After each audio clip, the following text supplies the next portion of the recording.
जीर्णोद्धार किया जाता है, लेकिन महावीर के तीर्थ तो शाश्वत तीर्थ रहा करते हैं। ये कभी भी जीर्ण शीर्ण नहीं पड़ता। समाज भी एक तीर्थ है, मानिए।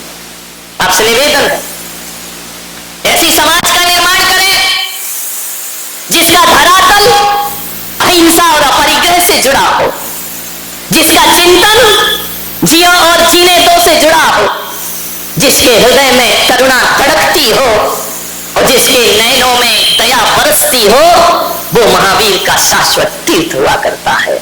लोगों ने कहा कि जैन कौन हुआ करता है, तो मैं पुलक सागर कहता हूं कि जिसके घर का रसोई घर सूरज डूबते ही बंद हो जाता है और जब तक सूर्य उदय नहीं होता उसका रसोई घर ना खुले, तो समझना वो जैन का घर है, जैन का परिवार है। जिसके घरों में पानी छानने के छन्ने लगे रहते हो, समझना वो किसी जैन का घर हुआ करता है। और जिसके घर में संतों के आहार होते हो, समझना वो किसी जैन का घर हुआ करता है।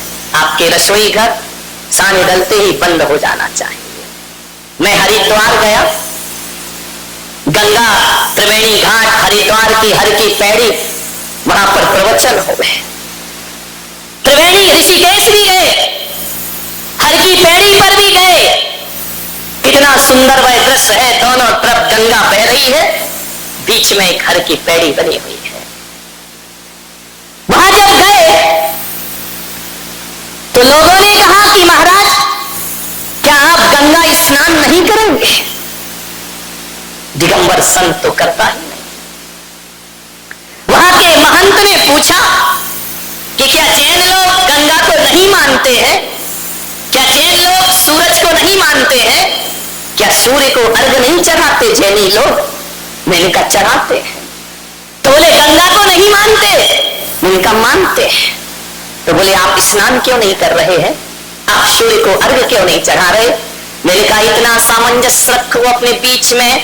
जैन भी सूर्य को मानता है, जैन भी गंगा को मानता है, फर्क थोड़ा सा इतना सा हो जाता है कि हमारे मानने के तरीके अलग हैं और तुम्हारे मानने के तरीके थोड़े से अलग हुआ करते हैं। जैन दर्शन में, जैन साहित्यों में लिखा हुआ है, गंगा जब गंगोत्री से निकलती है, उद्गम होता है, उस गंगा का वर्णन किया है।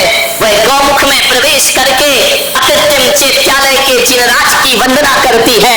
वह अकृत्रिम चैत्यालय में भगवान के ऊपर से जब गंगा जमीन पर आती है, तो एक बात ध्यान रखना, जो जल हमारे तीर्थंकरों के ऊपर से गुजरता है, जैनी उसे जल नहीं गंधोदक मान के पूजा करते हैं। और एक बात याद रखिए कि जिसको जैन गंधोदक मान लेते हैं, जैन उस पर पैर नहीं रखते, बल्कि ऐसी गंगा को माथे पे सजा के रखा करते हैं, उसमें स्नान, क्योंकि स्नान करेंगे तो गंगा में पैर पड़ेगा। हम गंगा को इतना महान मानते हैं कि उसे अपने सिर पर रख करके घूमा। उन्होंने कहा आप सूर्य को अर्घ नहीं चढ़ाते हैं? मैंने कहा चढ़ाते हैं। तो बोले हमने तो किसी जैन को अर्घ चढ़ाते नहीं देखा। मैंने कहा हमारी स्टाइल अलग है, बस ध्यान रखें, स्टाइल का मामला है। सूर्य को तो हम भी अर्घ चढ़ाते। हमने कहा तुम क्या करते हो?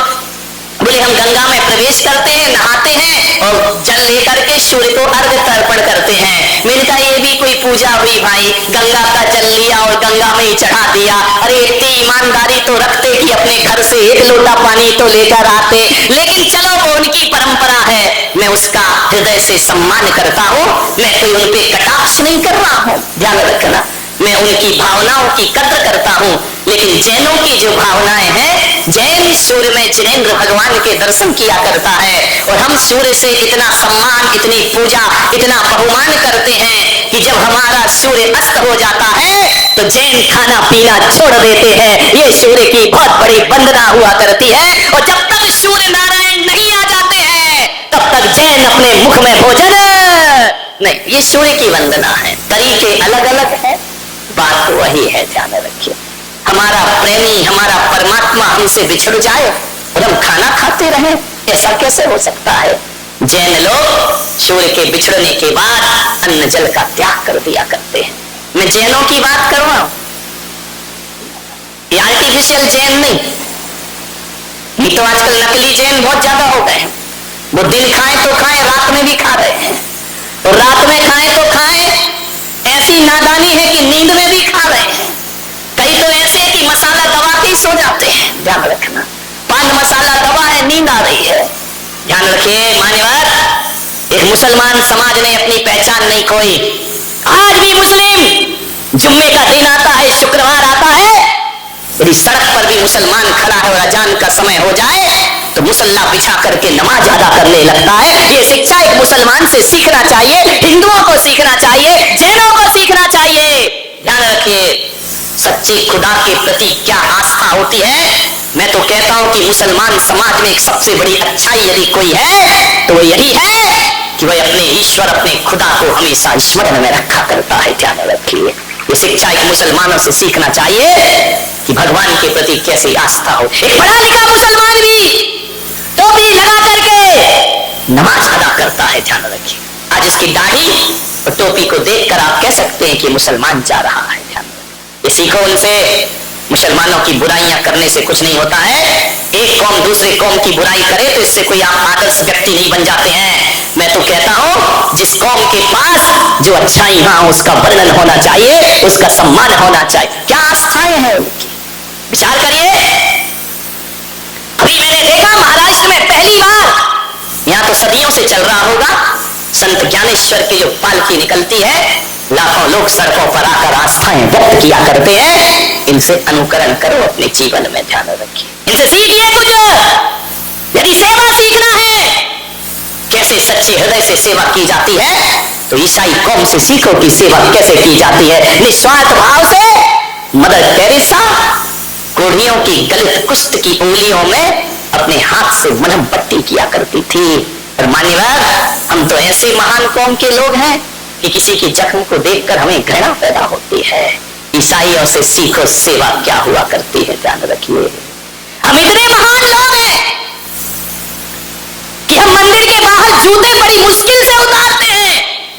बड़ी कौम जैन समाज है, मोजे पहन के अंदर चले जाते हो, मेरे कमरे में आ जाते हैं लोग मोजे पहन करके। नमोस्तु महाराज। ध्यान रखिए, अरे अपने भगवान और अपने गुरुओं के लिए क्या आस्था होती है। यदि सीखना है तो किसी सरदार से सीखिए जो दूसरों के जूते में पॉलिश भी कर दिया करते हैं और अपने हाथों से जूते उठा करके रख दिया। सीखो इनसे। ये कौम है, ये वो समाज है जिनमें कोई ना कोई अच्छाइयां सब में हुआ करती हैं। ध्यान रखिए। एक मुसलमान आज भी अपनी पहचान बना के रखता है। एक ब्राह्मण आज भी जनेऊ डाल के रखता है, उनकी पहचान है। जिसके गले में जनेऊ पड़ी हो वो ब्राह्मण हुआ करता है, जिसके सिर पर टोपी हो वो मुसलमान हुआ करता है, और जिसके गले में क्रॉस लटक रहा हो वो ईसाई हुआ करता है। ध्यान रखिए मान्यवर, एक बात तो बता दो, सभी धर्मों के पास अपनी अपनी पहचान है। जैनियों तुम्हारी क्या पहचान है, जरा ये तो बताओ। तुम्हें देखकर जैन कहेगा कौन? आज सड़क से निकल जाओ तो कोई कह देगा ये जैन जा रहा है। सरदार की पगड़ी देखकर तो सिख कह देंगे उसे लोग, ईसाई का क्रॉस देखकर तो ईसाई कह देंगे लोग, मुसलमान की टोपी देखकर मुसलमान कह देंगे, ब्राह्मण का तिलक और चोटी देखकर लोग ब्राह्मण कह देंगे। जैनो तुम्हारी क्या पहचान है? कोई पहचान? तुम्हें कोई जैन कह सकता है? बोलिए, क्या पहचान है तुम्हारी? आवाज से करे मान्यवर, क्या पहचान है? अजीत भाई, सड़क से निकलो, अपरिचित आदमी आपको देख के जैन बोल सकता है? नहीं बोल सकता है। जैनियों की पहचान क्या है? जैनियों की पहचान, यदि कोई इस धरती पर है तो एक ही पहचान है जैनियों की, रात्रि भोजन का त्याग करता है वो जैन कहलाया करता है। ध्यान रखना है आपको। आपसे मेरा निवेदन है, एक जैन को रात्रि भोजन का त्याग करना चाहिए, तब आदर्श समाज का निर्माण होगा। तुमने वो भी गवा दिए, वो भी खो दी अपनी पहचान।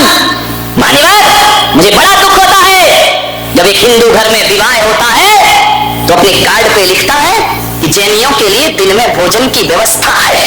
ये पहचान हमारे बुजुर्गों ने बनाई है, तुमसे नहीं बनी है। ध्यान रखिए, हमारे पूर्वजों ने बनाई है, और वो लिखता है कि जैनियों के लिए दिन में भोजन की व्यवस्था है। लेकिन दुख तो तब होता है कि जब जैनी उसकी शादी में जाता है और वो कहता है भाई साहब दिन ढलने वाला है, भोजन कर लीजिए, तो हमारा ये जैनी कहता है कोई बात नहीं, हमको तो चलता है, धैर्य रहेंगे। शर्माना चाहिए आपको। आप कहते हो हमको चलता है, मैं आज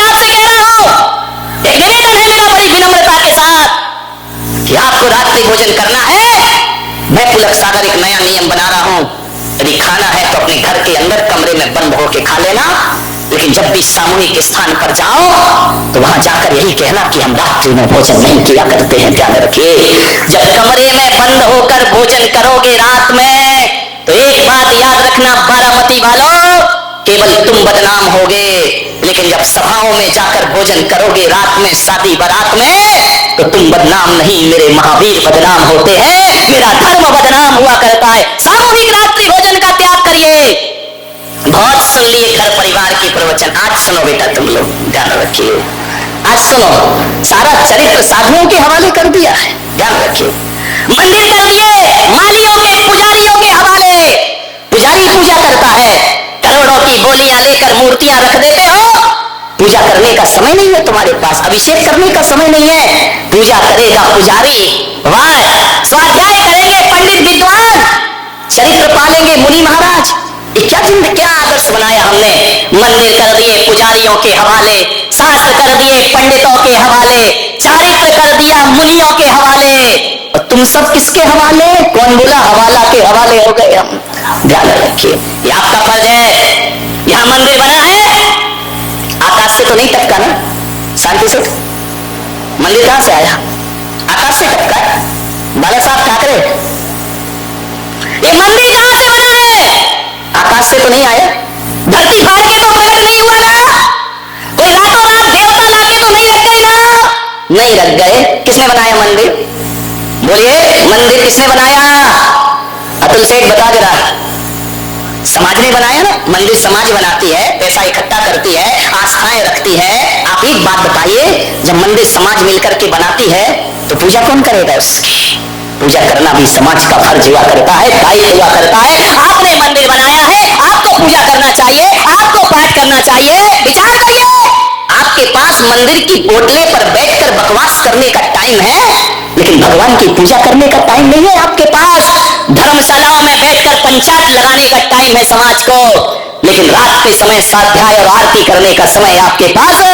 कैसे जिएगी ये समाज, कैसे चलेगी ये समाज? आज श्वेतांबर समाज का मैं एहसान मानता हूं।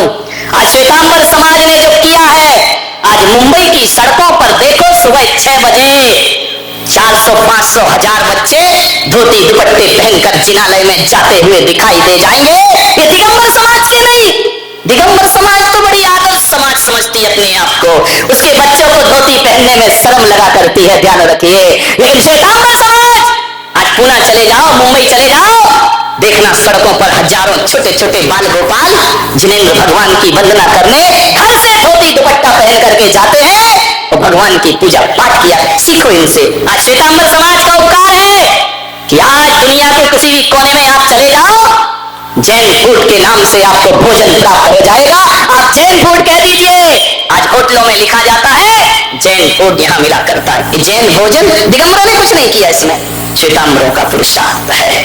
मैं समाज को बहुत बहुत आशीर्वाद और धन्यवाद प्रदान किया करता हूँ, जिसने विदेशों में भी जैनों की पहचान बनाकर रखी है। मान्यवर पूजा नहीं करते, बूढ़े हो गए, बुजुर्ग हो गए, अरे तुम्हारे मंदिर तो अभिषेक वालों से भरे रहना चाहिए, पैर रखने की जगह नहीं मिलना चाहिए। मेरे भाई, बहुत खूबसूरत मंदिर बना देने से, बहुत सुंदर मूर्ति लाके रख देने से मंदिरों में अतिशय पैदा नहीं होता, बल्कि एक बात ध्यान रखना, जिन मंदिरों में भक्तों की भीड़ लगी रहती है, उन प्रतिमाओं में चमत्कार और अतिशय अपने आप प्रकट हो जाया करता। चमत्कार नमस्कार से प्रकट होता है, महंगी महंगी बोलियां लेने से चमत्कार प्रकट नहीं हुआ करता है। मान्यवर, कौन संभालेगा हमारी समाज के आदर्श चरित्र को? आज मुनि लोग नियम देते हैं तो लोग आहार देना बंद कर देते हैं। महाराज नियम नहीं देते, महाराज ये त्याग नहीं कराते, महाराज वो त्याग नहीं कराते। एक बात याद रखना, पूरे विश्व में मुट्ठी भर है ये जैन समाज, इसका कोई अस्तित्व, कोई वजूद नहीं है। ये मुट्ठी भर जैन समाज, एक बात ध्यान रखे, यदि आज ये मुट्ठी भर जैन समाज है, फिर भी पूरे देश में जैन समाज जानी जाती है, पहचानी जाती है, तो उसकी जान पहचान किससे है? पैसा कमाने से नहीं है, ऊंचे मकान बनाने से नहीं है। आज ये जैन समाज यदि पहचानी जाती है तो अपने आचरण त्याग और तपस्या से ये जैन समाज पहचानी जाती है। आचरण त्याग तपस्या, आज भी मुझे बड़ी खुशी होती है, आज भी मैं बड़े कोई पक्षपात नहीं कर रहा हूं, बड़े बड़े मंडलेश्वर महामंत्र संतों से मैं मिला हूं, बड़े बड़े संतों का जमाव गाड़ा हुआ है, ध्यान रखना। लेकिन मैं आपसे कहता हूं, जब सभी संत हम लोगों से मिलते हैं तो केवल एक ही बात कहा करते हैं कि त्याग, तपस्या और संन्यास की सच्ची परिभाषा कहीं देखना है तो जैन संतों के पास मिला करती है, और कहीं भी वह दर्शन, ये पहचान है हमारी त्याग। आपके घरों से रात्रि भोजन बंद होना चाहिए, मानिए, ध्यान रखिए।